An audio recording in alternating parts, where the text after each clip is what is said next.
ஓம் சாந்தி. 16/8/2024 காலை முரளி. ஓம் சாந்தி. பாப் தாதா, மதுவனம். சாராம்சம்: இனிய குழந்தைகளே, உங்களுடைய சரீரமற்ற தந்தையாகிய நான் உங்களை சரீரமற்றவர்களாக ஆக்கும் பொருட்டு சரீரதாரிகளாகிய உங்களுக்கு கற்பிக்கின்றேன். இது குழந்தைகளாகிய நீங்கள் மாத்திரம் புரிந்து கொள்கின்ற ஒரு புதிய விடயம் ஆகும். கேள்வி: ஏன் பாபா குழந்தைகளாகிய உங்களுக்கு மீண்டும் மீண்டும் அதே விடயங்களை விளங்கப்படுத்த வேண்டும்? பதில்: ஏனெனில் குழந்தைகளாகிய நீங்கள் மீண்டும் மீண்டும் மறந்து விடுகின்றீர்கள். சில குழந்தைகள் கூறுகின்றார்கள், பாபா அதே விடயங்களையே மீண்டும் மீண்டும் விளங்கப்படுத்துகின்றார். பாபா கூறுகின்றார், குழந்தைகளே, நீங்கள் மறந்து விடுவதால் நான் நிச்சயமாக அதே விடயங்களையே கூற வேண்டும். மாயையின் புயல்கள் உங்களை விரக்தி அடைய வைக்கின்றன. ஒவ்வொரு நாளும் உங்களை நான் எச்சரித்திருக்காது விடின் நீங்கள் மாயையின் புயல்களினால் தோற்கடிக்கப்பட்டிருப்பீர்கள். இன்னமும் நீங்கள் சதோபிரதான் ஆகவில்லை. நீங்கள் அவ்வாறு ஆகும் பொழுது பாபா உங்களுடன் இந்த ஞானத்தை பேசுவதை நிறுத்திவிடுவார். ஓம் சாந்தி. தாரணைக்கான சாராம்சம்: 1.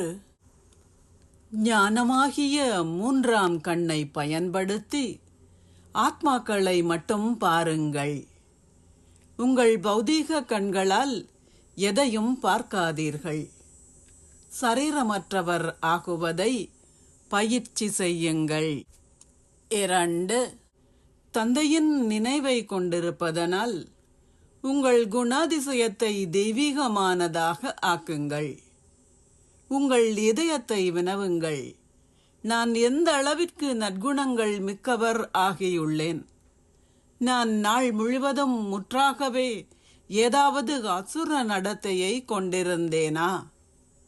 ஆசீர்வாதம்: நீங்கள் சதா எச்சரிக்கையாகவும் மாயை உட்புக முடியாதவராகவும் இருப்பதனால் மாயையின் ராஜரீகமான ரூபத்தின் நிழலில் இருந்து பாதுகாப்பாக இருப்பீர்களாக.